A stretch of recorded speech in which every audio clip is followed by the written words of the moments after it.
Wanted to put out a really quick video because Metal Jesus touched on Vita and PSP digital shop going away. It's almost like a more effective than calling stuff hidden gems type of content to just create hype around the entire libraries of these systems. So much success was had with PS3 hiking from that talk of eShops going away. Download these games while you can. Little passive suggestion to, or you can get physical copies. We all know that that's really the thing to do. That's really the smart thing to do.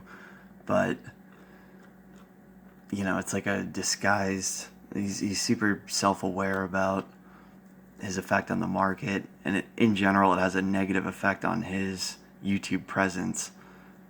We're still in a climate with video game collecting where that's frowned upon by the masses, and we're just starting to see these new guys with deep pockets creating envy-inducing collections within a year or two of just splurging on stuff, and their timeliness and their taste is perfect.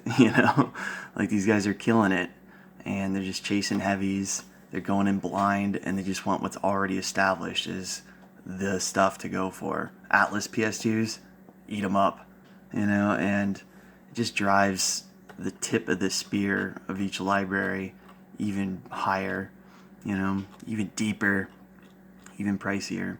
So you really don't have to be that slick. I'm always trying to be slick and find those hidden gems before they get unearthed. But really the best thing that one could have been doing over the past year is just going after the established heavy stuff. PSP,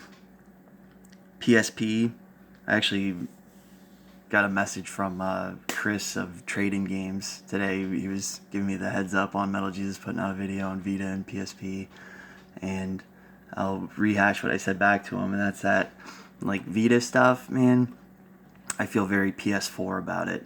It's like a lot of the good collector stuff. Sorry for just scrolling up and down on Guruman. I want to talk about that title in a sec. So a lot of stuff was low print, and we're in an era now where game developers and publishers knew that they were going to sell a lot of copies of their games digitally, so they were more conservative with print runs. I know what you're thinking. Ooh, big money, physical copy, future. But, man, we're in this era of collecting self-awareness where a lot of people just go after the good stuff and hoard it up. A lot of suppliers that have new old stock withhold from the market, or they might have a few thousand copies and they just stick it on eBay with a high price. So that's PS4 and Vita for you. Like, I feel like patience would be my approach. It's opportunities going to be few and far between to see somebody selling like their collection of 30 choice PS4 titles. They had really good taste. You don't even need to be researched on PS4. You'll just look out on eBay and wait for that person where you're like, that's the weeb I was looking for, selling his collection.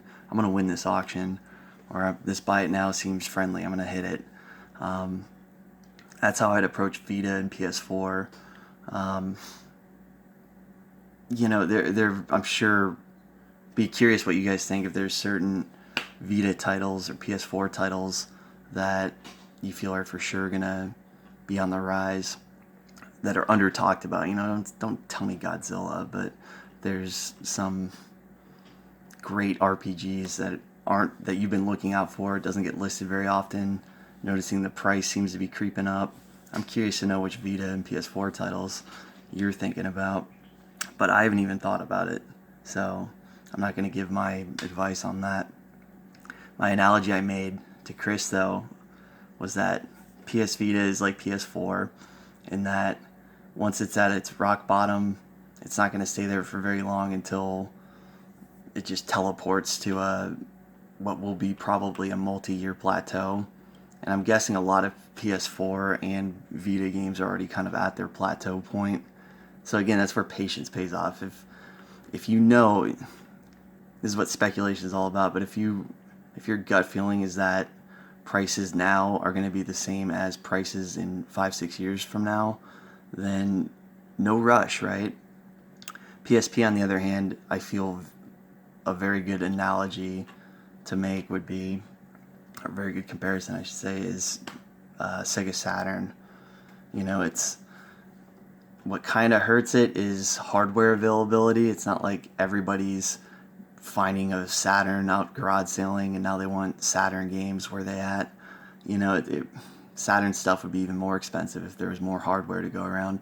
Same with PSP, I feel like this stuff would have been pricier years ago if the PSP system was a better seller. But then again, man, there is quite a lot of PSPs out there to go around. All your hardcore collectors can easily afford it and already have it, kind of thing. And man, did I miss the boat on PSP stuff. I should have known better, but choice titles, Hammer and Heroes, probably your number one and gonna stay there. I know Hexy's Force used to be the number one, but it got a small reprint. Not sure about ZHP. I'm sure that one's way up. I don't even want to... let's do it. Z.H.P. Oh, Z, H, P. Yeah, it's a very low print one. Cool one. But it's very intuitive. It's your JRPG stuff. You can almost be a what is that called when you, like, a window shopper, or judging books by its cover? If you were just at a game store and they had a full, complete library of PSP, very hypothetical now, impossible, but if you just picked out titles that looked flashy and had trusted publishers that have put out great stuff, Mastiff, Exceed, NIS, Atlas, Ignition, man, that stuff is all pretty low print, and supply is not enough to saturate this demand for it. So when you see these jacked up high PSP prices, I wouldn't have hope that it's going to come back down, that a bubble is going to burst on PSP. Whereas if any particular title ever gets too hot on Vita or PS4, I see like people that speculatively bought these titles are going to come off of them, kind of thing, if that makes sense. So long-term, slow sustaining upside PSP stuff. Vita, if it's already pricey, I'd be patient. If you're looking at a title where it's not getting listed very often and there's not many copies on eBay, and we're talking about a $30 Vita game, grab it now. It's patience isn't going to pay off. Again, it's either plateaued or is going to jump on you, and then copies are going to flood the market. PS3's over peaked right now. It's going to be coming down. Vita, I'm not sure about. I'm not keeping a beat on that market. PS2 stuff seems pretty saturated. There's a lot of stuff took a jump, but I think it's going to be staying there. What I think the grand total overall market effect of this big boom of PlayStation stuff, from talking heads like Metal Jesus and eShop talk and stimulus money being around at the same time and prices just shooting up, what I see happening is like a shift in video game collecting, where a lot of collectors that have their hands on stuff that just recently tripled in price are gonna be tempted to sell off that stuff in favor of really collectible stuff that's been on a multi-year plateau and isn't surfacing very often. A lot of collectors are on a budget where they have to sell from their collection to fuel their collection, to be able to buy other stuff that they want. And this is like the opportunity they've been waiting for. So PS3 kind of overpeaked. They're going to be dumping. Certain PSP stuff will be hitting the market, but it's going to be at these new, very high prices. And what they're going to do with that money, I feel, is look out for Genesis CIBs popping off. A lot of these $250 CIBs could certainly sustain $500 based on how infrequently they get listed. When I see auctions on games like Mega Turrican, a lot of those renovation shooters, renovation titles in general, shooters in general, Sagaya, Thunder Force, these get ridiculous watch counts. And then the auctions always seem to go for around price charting a little bit more, and then people drop off. It's like, whoa, what happened to all those other 70 plus watchers that didn't get to win this? Now they gotta wait a few months for another copy to surface. That's a very telling sign that Genesis could pop off. Sega Saturn, for as pricey as it is, like there's a lot of people that would love to sell a few PS3 games and pony up big money to get one of those heavy Saturn games, get Magic Knight Rare Earth or something. Saga, I feel, if it's still around 1,200, a little north of 1,000, that's not gonna stay. That's gonna go up to $2,000-$3,000. So that's my big hunch right now, is that a market bubble bursting and everything dropping, very unlikely. But we're going to see shifts all around where people are selling off stuff that gets too hot, and they're going to be in favor of stuff that's been on a multi-year plateau. There seems to be lots of demand, but not enough supply coming around, and prices have been kind of stagnant. Yikes. With a lot of collector money in their pockets now from selling off certain things, I think that's what they're going to start going for. Guruman, I mentioned, because I've been scrolling up and down like a maniac, because I looked at MJR's video and just scrolled across. I didn't watch it. I just wanted to see which titles.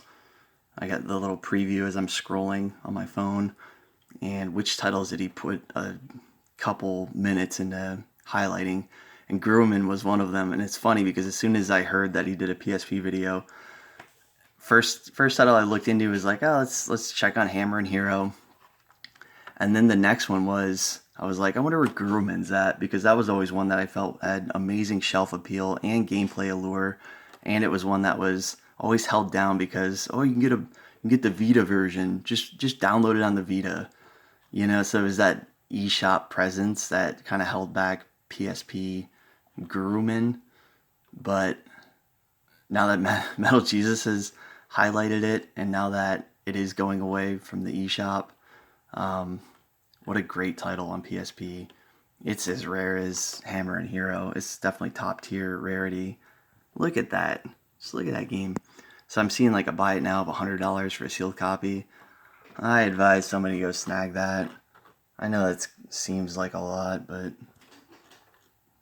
MJR's magic, man.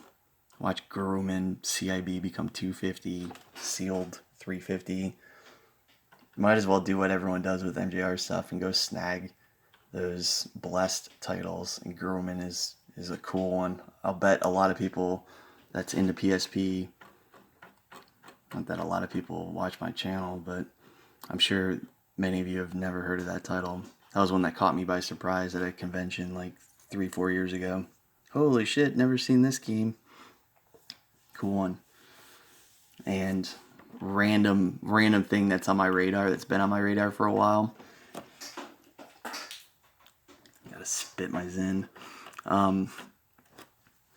This is random, but while I'm thinking about it, GameCube kiosk demo discs.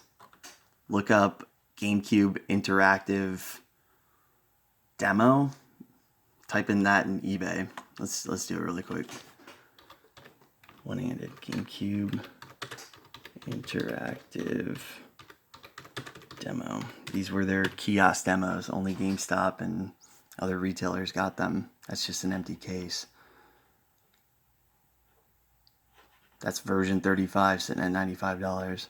There's an auction for a certain one. It might have just ended, but it was over $250. What's cool about these is they have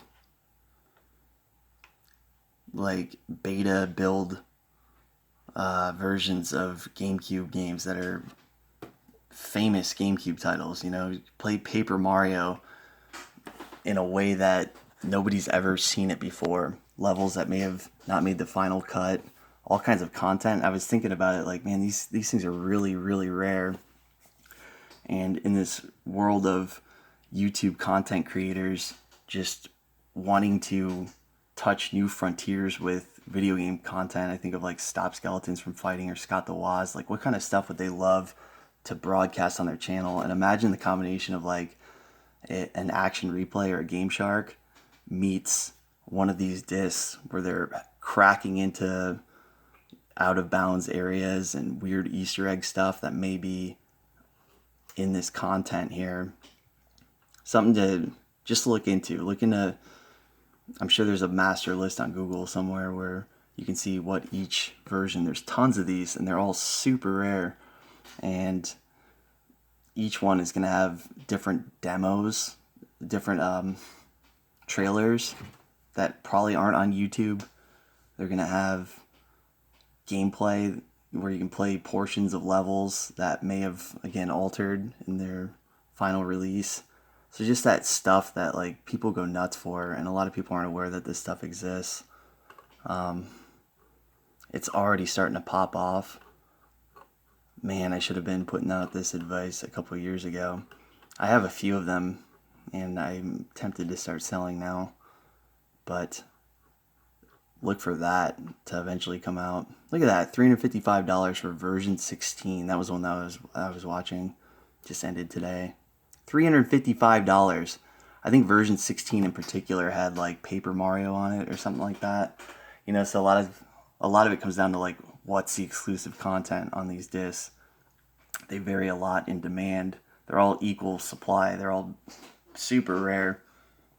But it comes down to like what's the content that they're chasing. So just something I'm anticipating happening. Eventually one of these YouTubers is going to be like, check out my interactive multi-game demo disc video content. I'm going to do a series on it, and we're going to dig deep into each one. We're going to look at Wind Waker. Look at this level. This level never came out. This is cool. Look at this dungeon. This got scrapped from the final game. You know what that's going to do to people? They're going to want these things so bad. So maybe something, if you got deep pockets, you can afford this stuff. Maybe stay on the lookout. You should see it with the case, nice shape. And you can afford to be throwing $200 at stuff like this. I think it's a decent little financial decision and very cool stuff for your collection. Kind of stuff you put on social media, and you'll get you're kind of inherently trolling by just posting it. I added a few interactive demo discs to my collection. 4 PMs. You selling? How much? People go nuts for it. So that's usually a good indicator of value upside. And social media loves what you got, and there's none of it to go around. For sale. Again, let's see what's listed. Not much. Wii U demo discs, similar stuff, where it's very rare and exclusive content. That's what people go crazy for. Anybody on YouTube can emulate or acquire certain rare games, make videos about it, whatever. But this is the stuff that's still like the final frontier of video game collecting. I think demo disc stuff in general, man, demo stuff, disrespected for many years. For many years, you'll have a demo disc of a game that's 1,000 times rarer than the retail release, and yet the demo disc is worth nothing, while the retail release of the game could be $100 game. Weird stuff like that, and I see that a shift happening of basically opinions where people start to say, wow, it's demo stuff that's really cool. That's what's cool to collect. That's what's hip. That's some hipster shit. Check out this. I'm going to put it on my YouTube channel. Nobody's ever uploaded this demo disc. Look at this weird stuff that's on this demo. Alright, random, I know. That's it.